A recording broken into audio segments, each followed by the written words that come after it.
We provide you the platform to turn your dreams into reality. Give wings to your aspirations with KR Mangalam University.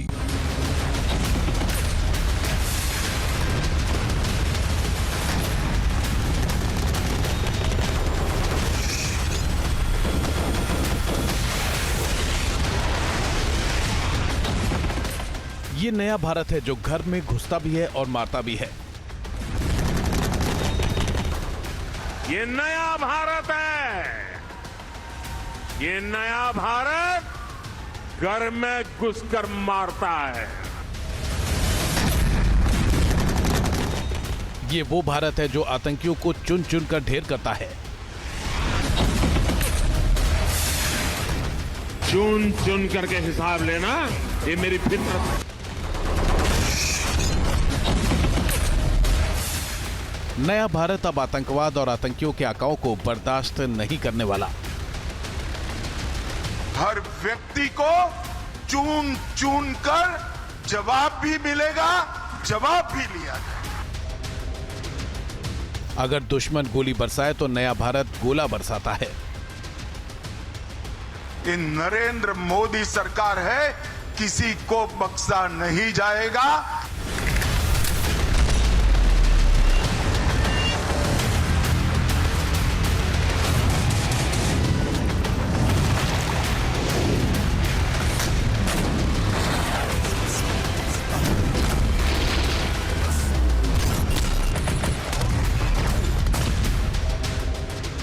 Operation Sindoor trailer हिमाकत की तो आतंकिस्तान को पूरी picture दिखाएंगे।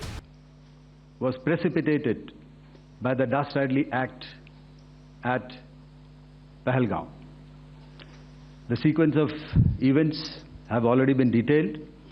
We carefully selected the targets, and out of the 9 selected targets, the target systems that were given to the Indian Air Force were the notorious training camps at Bhavalpur and Muridke.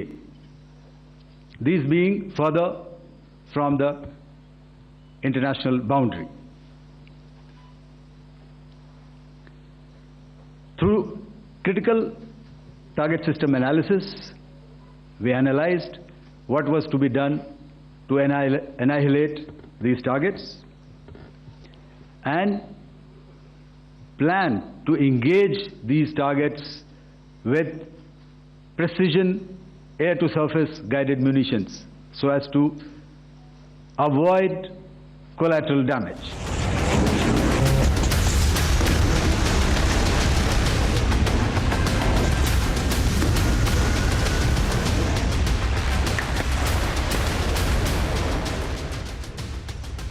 नया भारत आतंकवाद और आतंकियों के आकाओं से कैसे निपटता है, ये बात अब पाकिस्तान को समझ में आ गई होगी। ऑपरेशन सिंदूर के तहत भारत ने न सिर्फ पाकिस्तान को बड़ा सबक सिखाया, बल्कि उसे चेतावनी भी दे दी कि अगर उसने आगे कोई हिमाकत की तो नए भारत के शूरवीर फिर घर में घुसकर मारेंगे। आतंकवाद के खिलाफ जीरो टॉलरेंस की नीति पर चलते हुए हमारे यशस्वी प्रधानमंत्री नरेंद्र मोदी ने स्पष्ट कर दिया है कि यह नया भारत है जो आतंक के खिलाफ सरहद के इस पार और उस पार दोनों तरफ प्रभावी कार्रवाई करेगा। यह हमारे प्रधानमंत्री जी ने स्पष्ट रूप से यह संदेश दे दिया।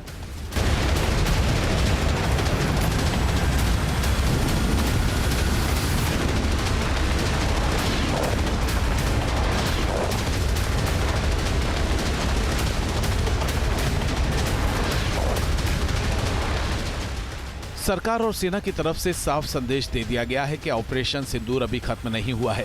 पीएम मोदी ने साफ साफ कह दिया है कि अगर सीमा पार से हमला किया गया तो जवाबी कार्रवाई की जाएगी। पीएम ने निर्देश दिया है कि अगर सीमा पार से गोली आए तो यहां से गोला बरसाया जाए। दरअसल अमेरिकी उपराष्ट्रपति जेडी वेंस ने पीएम मोदी को फोन किया था। इस दौरान पीएम मोदी ने जेडी वेंस से कहा था कि अगर पाकिस्तान कुछ करता है तो इस बार जवाब और भी विनाशकारी और सख्त होगा। पीएम ने कहा कि ऑपरेशन सिंदूर अभी खत्म नहीं हुआ है, अगर वहां से गोली चलेगी तो यहां से गोला चलेगा। मित्रों, भारत में आतंकवादी घटनाएं करने और कराने का क्या अंजाम होता है, यह पूरे विश्व ने उरी की घटना के बाद देखा। जब हमारी सेना ने पाकिस्तान में घुसकर सर्जिकल स्ट्राइक की, पुलवामा के बाद देखा जब बालाकोट पर एयर स्ट्राइक की गई, और अब पहलगाम की घटना के बाद दुनिया देख रही है कि जब भारत ने पाकिस्तान के भीतर घुसकर मल्टीपल स्ट्राइक्स की। पहलगाम आतंकी हमले के बाद भारतीय सेना ने ऑपरेशन सिंदूर शुरू किया था। 10 मई को सीजफायर से पहले ऑपरेशन सिंदूर के 100 घंटे में भारतीय सेना ने पाकिस्तान को ऐसी चोट पहुंचाई कि उसकी कई पीढ़ियां इसे याद रखेंगी।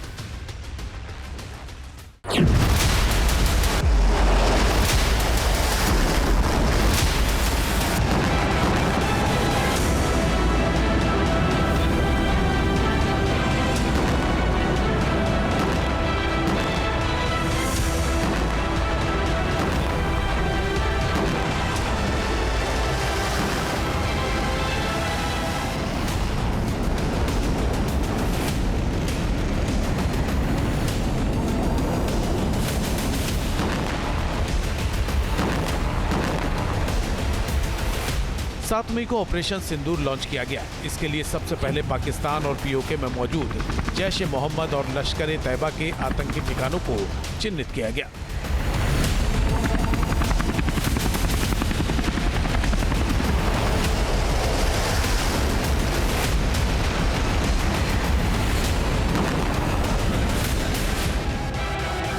हालांकि जब इन आतंकी ठिकानों को ध्वस्त करने की प्लानिंग आगे बढ़ी तो पता चला कि भारत के हमले की खौफ की वजह से कई आतंकी ठिकाने पहले ही खाली कर दिए गए थे। बहरहाल तय हुआ कि पाकिस्तान के पंजाब प्रांत और पीओके के आतंकी ठिकानों को टारगेट किया जाए।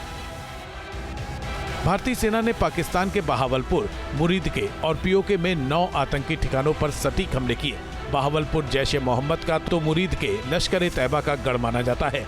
भारतीय सेना की स्ट्राइक में जैश-ए-मोहम्मद के मुख्यालय को सबसे ज्यादा नुकसान पहुंचा, क्योंकि जैश के मुख्यालय पर हमले के लिए सबसे ज्यादा शक्तिशाली हथियार का इस्तेमाल किया गया था। ऐसा इसलिए क्योंकि आतंकी संगठन जैश-ए-मोहम्मद के पीछे पाकिस्तान की खुफिया एजेंसी ISI है। भारतीय सेना के हमले में 100 आतंकी मारे गए।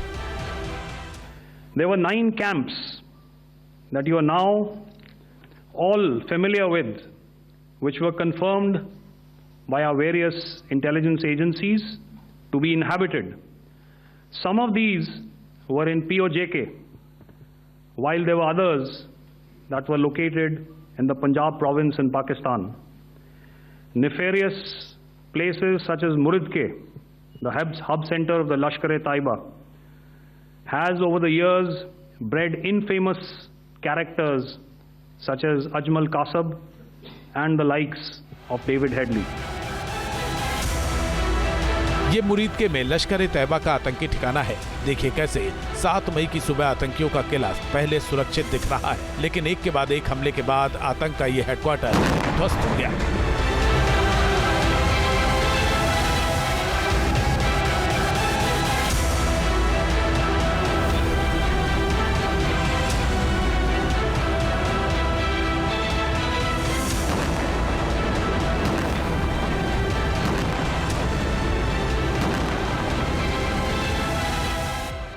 बहावलपुर में जैश-ए-मोहम्मद के आतंकी ठिकाने की हमले से पहले की ये तस्वीर देखिए। इन 2 तस्वीरों में आप अंतर देख सकते हैं कि कैसे हमले के बाद जैश का ठिकाना पूरी तरह से बर्बाद हो गया।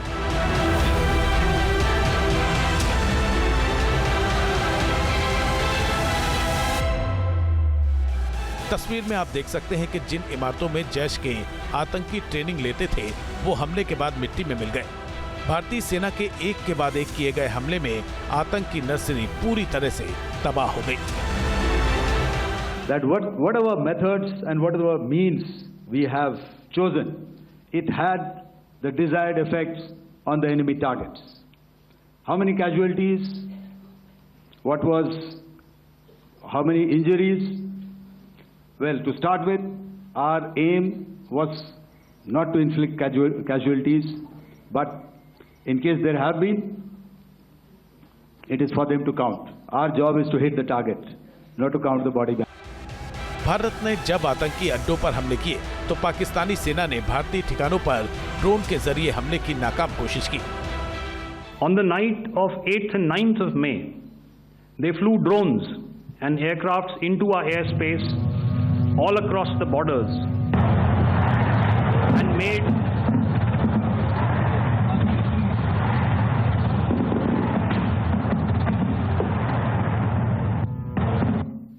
made largely unsuccessful attempts to target numerous military infrastructure. यानी पाकिस्तान की तरफ से उकसावे वाली कार्रवाई को अंजाम दिया गया, जिसके बाद ऑपरेशन सिंदूर के तहत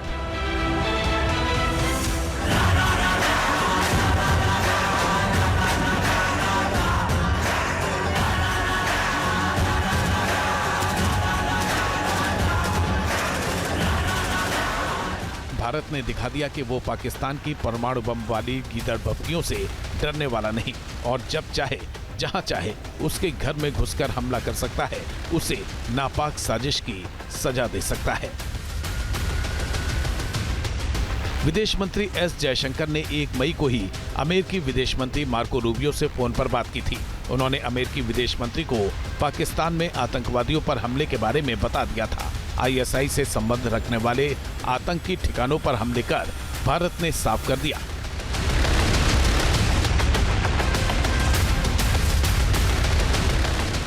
अब छोटे छोटे आतंकी शिविरों को निशाना नहीं बनाया जाएगा। अब आतंकी संगठनों के मुख्यालय ही नेस्तनाबूद कर दिए जाएंगे। भारत ने ये स्पष्ट कर दिया कि पीड़ितों और अपराधियों को एक समान नहीं माना जा सकता।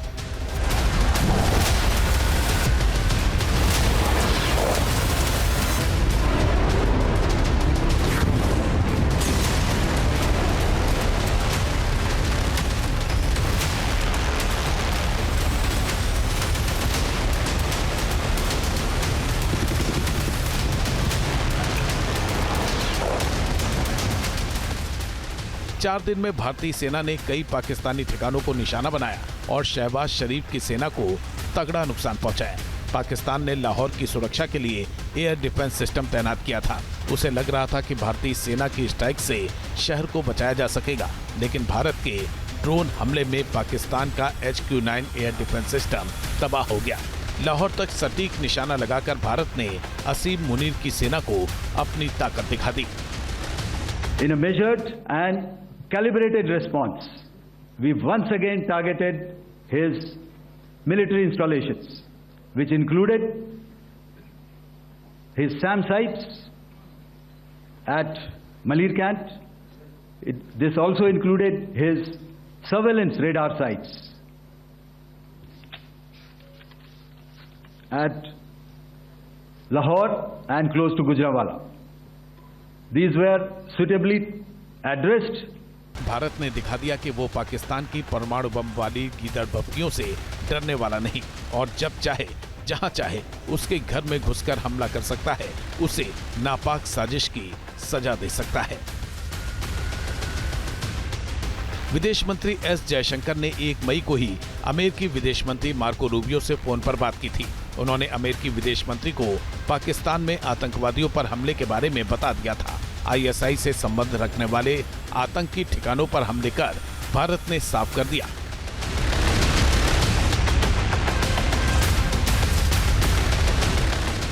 अब छोटे छोटे आतंकी शिविरों को निशाना नहीं बनाया जाएगा। अब आतंकी संगठनों के मुख्यालय ही नेस्तनाबूद कर दिए जाएंगे। भारत ने ये स्पष्ट कर दिया कि पीड़ितों और अपराधियों को एक समान नहीं माना जा सकता।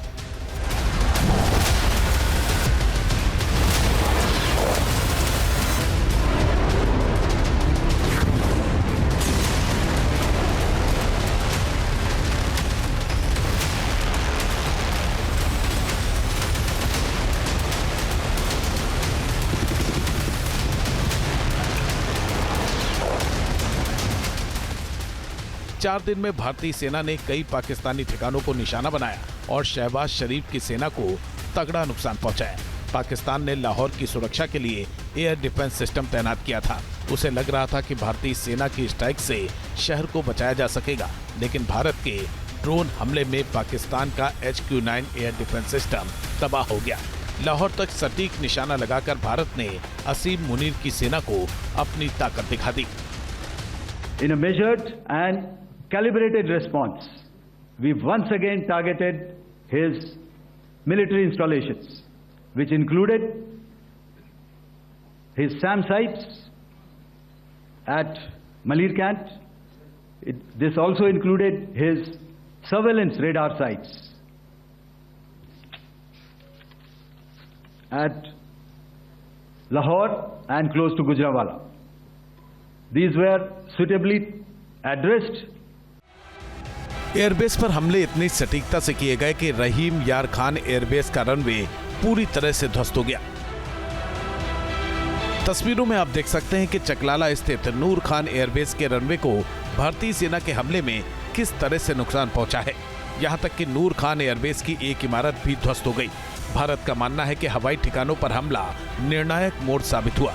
हवाई ठिकानों पर हमारे हमलों के बाद पाकिस्तान को एहसास हो गया कि उनकी कोई भी जगह सुरक्षित नहीं और वो भारत से मुकाबला नहीं कर सकते। भारतीय सेना ने शौर्य और पराक्रम के साथ साथ संयम का भी परिचय देते हुए पाकिस्तान के अन्य ठिकानों पर भी प्रहार करके करारा जवाब दिया है। हमने केवल सीमा से सटे सैन्य ठिकानों पर ही नहीं कार्रवाई की, बल्कि भारत की सेनाओं की धमक उस रावलपिंडी तक सुनी गई जहां पाकिस्तानी फौज का हेडक्वार्टर मौजूद है। रावलपिंडी के चकलाला में स्थित नूर खान एयरबेस पाकिस्तानी सेना के हेडक्वार्टर यानी GHQ से सिर्फ 12 किलोमीटर दूर है। यहां भी भारतीय सेना ने स्ट्राइक की। आप देख सकते हैं कि नूर खान एयरबेस पहले कैसे दिख रहा था और अब कैसा दिख रहा है। नूर खान एयरबेस पर हमला पाकिस्तान के लिए साफ संदेश था कि भारत जब चाहे GHQ को भी मलबे में तब्दील कर सकता है। A decision was taken to strike where it would hurt, and towards that, in a swift, coordinated, calibrated attack, we struck his air bases, command centers, military infrastructure, air defense systems across the entire Western Front. The bases we struck include Chaklala, Rafiki, and mind you, Chaklala is Islamabad. Rahim Yar Khan, Sakar, sending a clear message that aggression will not be tolerated. This was followed by strikes at Sargoda, Bholari, Jacobabad. Noor Khan airbase वो जगह है जहां पाकिस्तान की वायुसेना अपने fighter jets में ईंधन भरती है। यहीं से पाकिस्तान के VVIP नेता विदेशी दौरे के दौरान विमान से रवाना होते हैं और भारत ने इसी एयरबेस पर भयानक हमला किया। इसने पाकिस्तान सरकार और सेना को अंदर तक दहला दिया। All I can say is that we have achieved our objectives that we selected and all our pilots are back home. Sindh प्रांत के एक और एयरबेस को भी भारतीय सेना ने तबाह कर दिया। हमले के बाद कराची और हैदराबाद के बीच जमशोरो जिले के भोलारी एयरबेस का एयरक्राफ्ट हैंगर तबाह हो गया। तस्वीरों में आप भारतीय हमले का असर देख सकते हैं। भारतीय सेना को सबसे बड़ी कामयाबी सिंध प्रांत के जैकबाबाद जिले में मिली। यहाँ शाहबाज एयरबेस को निशाना बनाया गया। जैकबाबाद एयरबेस के हैंगर की दशा आप देख सकते हैं। सुकूर एयरबेस का रडार साइट भारतीय सेना के हमले में पूरी तरह से जल गया। एयरक्राफ्ट साइट की छत भी पूरी तरह से जल गई। तस्वीरों में आप स्ट्राइक का असर देख सकते हैं। पाकिस्तान के चुनिया एयरबेस के रडार साइट को भी खासा नुकसान पहुंचा है। पसरूर रडार साइट पर भी भारतीय सेना ने हमला किया था। हमले के बाद रडार पूरी तरह से जला दिख रहा है। पाकिस्तान सरगोदा एयरबेस पर F-16 लड़ाकू विमान रखता है। यहां का रनवे भारतीय सेना के हमले में तबाह हो गया।